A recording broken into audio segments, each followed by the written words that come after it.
wanted to recognize that he's an artist in many different types of art. He's a photographer as well, and he has done installations in other places. We think about him because of his work in Providence, where he's taken these three rivers and created a set of rituals and pageantry around them that last a good part of the year, for something called water fire, which he's going to probably talk mainly about. But he came down to Houston a few years ago to think about Buffalo Bayou, and what could be done here. And so it's nice to have him back again to make a kind of reassessment of where they are and what can still be done to make that, to animate that riverscape. And he's, I think he's the only other fourth or fifth generation Californian in the room. Is that correct? There we are, Barnaby. Just you and me. Holding forth. Anyway, he's a great man and a wonderful friend, and we talk to each other on occasion at a little dining club. So Barnaby, take it away.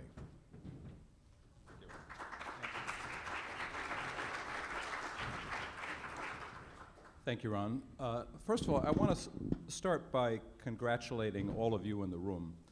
Scenic America, the movement 50 years strong, started a revitalization of the City Beautiful movement that has just gotten better and better and better and led to so much amazing development and so much peace and joy for the people around the nation. Billboards were an important first step and still an ongoing battle. I commend you in all of that. I want to talk a little bit about some of the undercurrents for why these things are so powerful and so important. And I'm going to follow the first rule for an after-lunch speaker. We feed you. Now we're going to turn the lights off. And now we don't want this to become soporific, so I can't see if anyone's falling asleep here. Now we're going to go a little bit back earlier than 50 years, just to sort of set the stage here. Well done.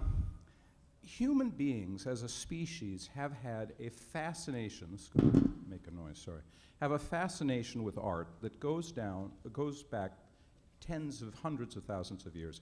And it's a very mysterious fascination, and it's a very deep fascination. And when Gerald Hines in some of his wonderful projects was talking about the fascination with water, we are fascinated by light and water and fire and each other. And these have such deep roots that it's very hard to untangle them. But I'm going to talk a little bit about the art piece that I've created, where I became concerned that the fine arts, with a capital A, which is what do often, represents a very small segment of the population, about 5%, and it's shrinking. And we need to do things to reverse that. There was a time when the same motivation for religion, this is St. Peter's, Russia, the same motivation for religion about light and water, and you think about the elements in religions worldwide, these are universal concerns. And there was a time when the arts was absolutely central to everything that you experienced in life. And we still think of the Renaissance as a high water. And in fact, there are countries, such as Italy, which has basically been living on the investment in art made in that era for the last 500 years. Talk about a return on public art and public investment. These are sort of mysterious and deep things. We were struck by the sublime of natural landscapes. Again, we're dealing here with light. And you also see it captured in many cultures around the world. Romanji, of course, is a famous example where you can just get completely lost in the mud walls behind there and the sense of landscape that our minds as a creative meaning tool change for it. And of course with water, which is a fascination we've had for a long, long time. Then we have this. Made you look. What the billboards have been doing, and advertising in general, is they've been hijacking an inherent system that we have in our brains and using it for commercial purpose. And it is a trespass on your tranquility and where your mind space should be. And I applaud this effort to engage this, and it's widening that you've done here. I mean, these new mobile billboards are the new things you need to tackle. We build these beautiful public commons, and now under various uses, they manage to poke themselves in front of churches, or here we have Want My Number in the middle of Las Vegas. But this is a tragedy, and it's a tragedy as big as the original one you sponsored. Just another thought. Art is also about aesthetics, and aesthetics applies to everything from the design of buildings to the design of objects. And there's a curious thing about aesthetics and its relationship to truth. These are boats which were built for performance, to perform in the best possible way.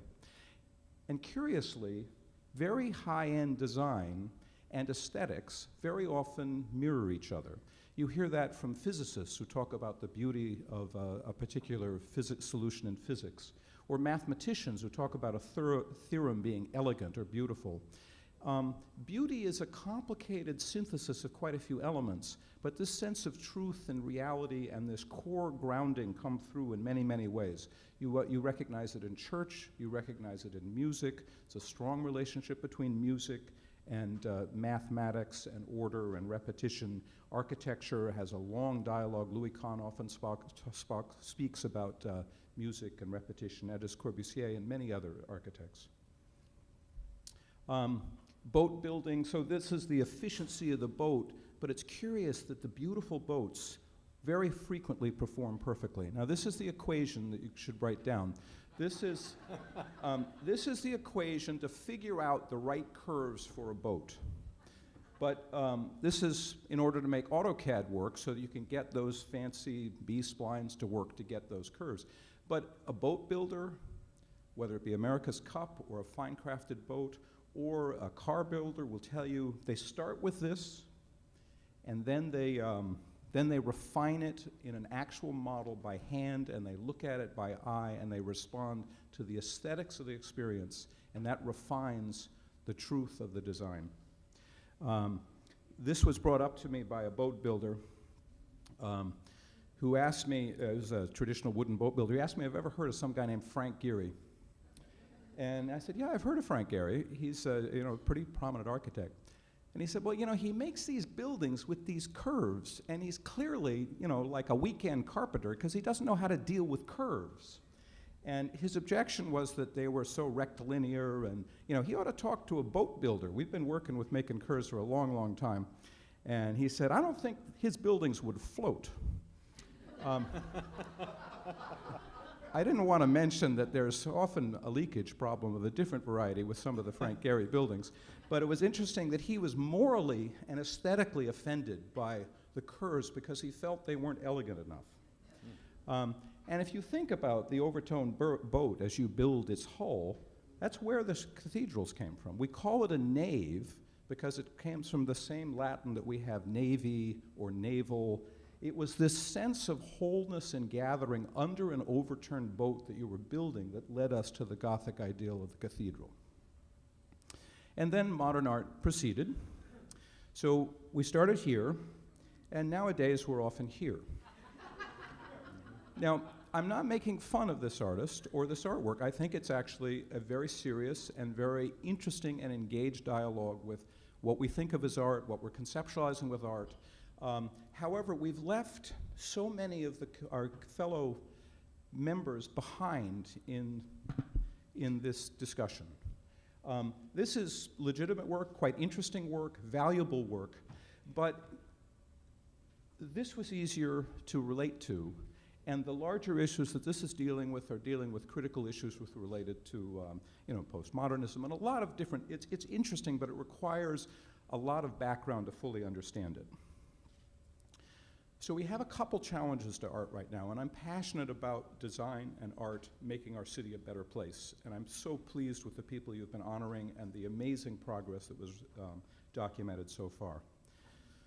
So we talked about this challenge. And then here we have Bernard Berenson at his house in Florence, I Tatti. Now this is the connoisseurship model of the art. Perhaps one of the most known connoisseurs of the arts and a brilliant writer, very interesting guy. But we no longer have sufficient education in public schools or private schools or even time for the subtleties of what Berenson was so thoughtfully commenting on, and many others. We also have as a consequence, we have a graying of the audiences for opera, for theater, for classical music, for chamber music, even for jazz and blues. So we need to figure out how to bring all these elements back into our lives, because all of these forms, from opera to hip hop, have a great deal to inform us of, and we've got to be careful not to lose them. And we have a new generation, and what's happening with social media, we had hoped that social media was going to be building a huge commons where we could have a cultural exchange, but instead we're building a silo where now communication isn't happening. And in fact, you see, I love it when I sit down and see a couple having dinner and they're both texting, perhaps to each other, I don't know, but you know, social media is starting a breakdown in the social interactions of people in urban public space, and we need things to combat it. There's some very frightening statistics coming out. Young children who are now staying at home more and interacting through social media are becoming uncomfortable looking at each other in the face. They're uncomfortable gazing into someone's eyes.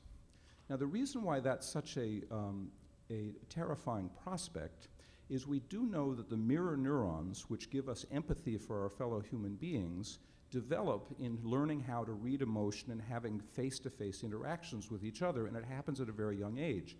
So we are rewiring our brains in ways we don't understand, but we do need to figure out how to get more people interacting with each other on a one-on-one, person-to-person basis, and that medieval tradition of festivals did that very, very well.